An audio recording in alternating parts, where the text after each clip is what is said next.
지난 주말에 이재명 후보가 이 공개석상에서 했던 발언 때문에 또 관심을 많이 끌기도 했었는데 바로 이 말이었죠. 제가 선거에서 지면 아마 감옥에 갈 것 같다 이렇게 말을 했었는데 그런데요. 이재명 후보가 이 발언 이틀 만에 해당 발언의 내용에 대해서 부인을 하고 나섰습니다. 바로 이렇게입니다. 그때 했던 말, 선거에서 지면 감옥에 갈 것 같다라고 했던 말은 자신의 이야기가 아니라는 겁니다. 그러면 어떤 이야기느냐? 검찰 공화국에 대한 우려를 표현한 것일 뿐이다라고 이야기를 했습니다. 당시 발언을 다시 한번 들어보시죠.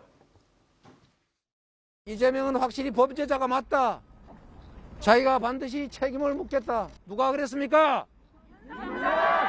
이번에는 제가 지면 없는 죄 만들어서 감옥 갈 것 같습니다, 여러분. 검찰 공화국이 열립니다, 여러분. 전쟁의 공포, 검찰 공화국의 공포는 그냥 지나가는 바람의 소리가 아닙니다. 여러분도 함께 들으셨지만 분명히 보시는 것처럼 이렇게 말을 했습니다. 제가 선거에서 지면 감옥에 갈 것 같다라고 말을 했는데 자, 그런데 이틀 만에 이건 내 얘기가 아니었다라고 얘기를 했습니다. 그래서 저도 처음에 이 기사 제목을 보고 이게 무슨 말이지? 라는 생각을 하면서 갸우뚱했었거든요. 이제 저 발언에 대해서 이제 아니 어떻게 대선 후보가 나서서 진다는 얘기를 이렇게 후보가 자기 입으로 하느냐라고 해서 아마 그 여권 내부에서도 저 발언은 실언이다라는 비판이 있었는데요.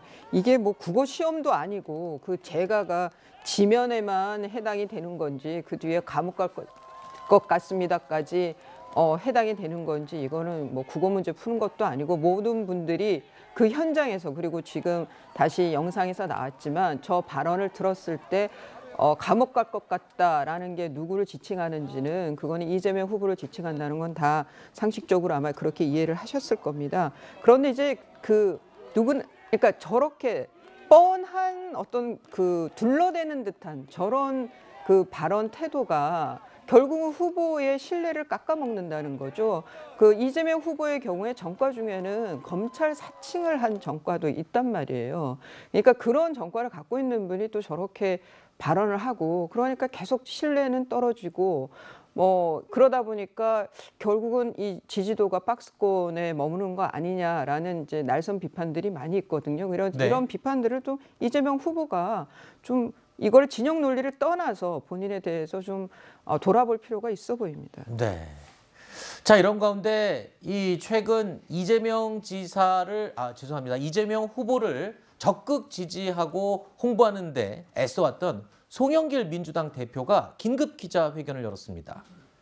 기득권을 내려놓겠다면서 앞으로 총선에 출마하지 않겠다고 말했습니다. 그러면서 또 이런 말도 덧붙였습니다. 들어보시죠.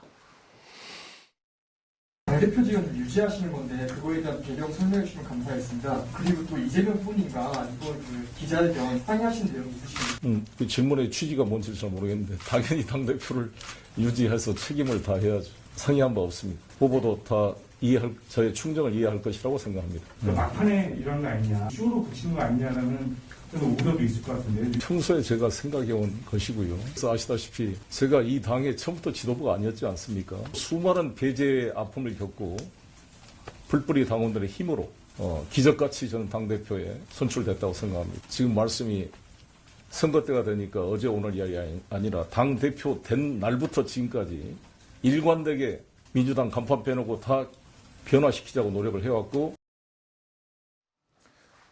자, 송 대표가 말한 거 들으신 것처럼 대표직은 유지를 합니다. 그리고 이미 국회의원 5선을 지낸 분인데 앞으로 총선 불출마. 손 변호사님은 어떻게 들으셨습니까? 그래도 개인적으로는 총선에 불출마하는 모습을 통해서 기득권을 내려놓는 새신의 모습을 보이려는 의지는 또 평가를 해줘야 되는 것 같습니다.